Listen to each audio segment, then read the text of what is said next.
গাখীৰ আৰু ব্ৰেডৰ যে ইমান টেষ্টি মিঠাই হ'ব পাৰে আপোনালোকে বাৰু ভাবিছিলনে? আজি বলকচোন বনাওঁগে। তাৰ কাৰণে এয়া লৈছোঁ আমুলৰ পেকেট এটা, ব্ৰেড আৰু চকলেট এটা। প্ৰথমতে মই ব্ৰেডখিনি উলিয়াই ধুনীয়াকৈ শ্বেপত কাটি ল'লোঁ।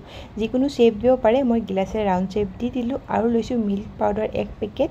প্ৰথমতে গাখীৰখিনি ধুনীয়াকৈ গৰম হোৱাৰ পাছত মিল্ক পাউডাৰখিনি দি দিছোঁ আৰু তাৰে লগতে দিছোঁ অকণমান হালধি। জানেইতো হালধি আমাৰ স্বাস্থ্যৰ কাৰণে কিমান বেছি ভাল, সেইকাৰণে অকণমান দি দিছোঁ।